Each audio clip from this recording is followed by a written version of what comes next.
Vous essayez de monter les Françaises et les Français les uns contre les autres, régimes spéciaux contre régime général, jeunes contre vieux, mais tout le monde a bien compris que votre pseudo-régime universel était une machine à fabriquer précarité et misère sociale. Madame la ministre, la France est dans la rue.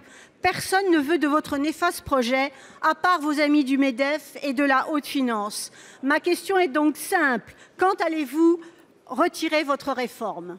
Nous avons engagé, Madame la sénatrice, une réforme du système français de retraite pour le rendre universel. Et cela implique, sans dresser aucun Français contre aucun Français, effectivement la disparition des régimes spéciaux. Nous réformons, Madame la sénatrice, parce que chaque régime a ses propres règles et que les Français n'ont pas tous les mêmes droits lorsqu'ils partent à la retraite. Vous évoquiez la situation des femmes. Vous le savez, une femme salariée du privé aujourd'hui a droit à 8 trimestres par enfant, alors qu'une femme dans la fonction publique n'a le droit qu'à 2 trimestres.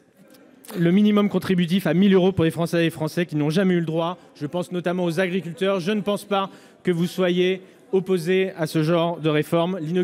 L'instauration de ce régime universel constituera un progrès, ira vers plus de justice sociale. Je vous le dis, Madame la sénatrice, cette réforme des retraites est l'une des réformes qui sera porteuse de plus de progrès social au cours de ce quinquennat.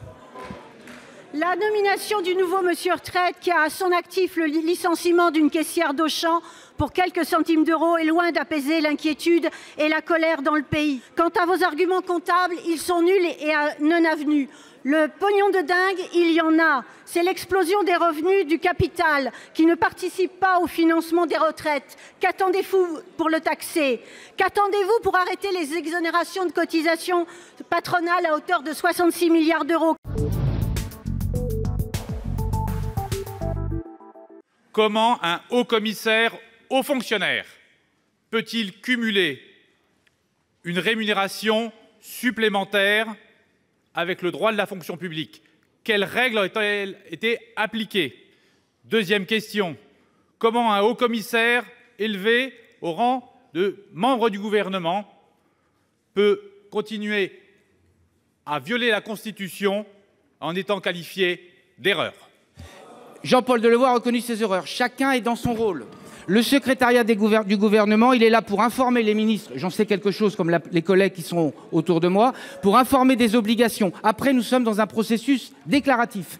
Et il appartient à la haute autorité de faire en sorte de vérifier la conformité des déclarations avec la réalité et de regarder s'il y a des sujets d'inconstitutionnalité.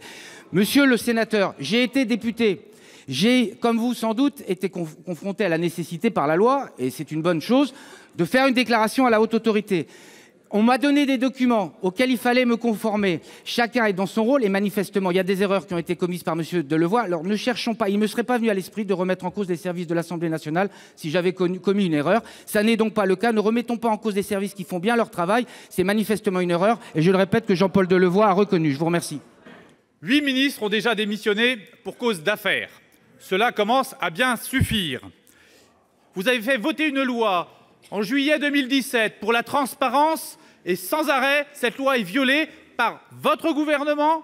Pire, c'est la Constitution qui a été bafouée.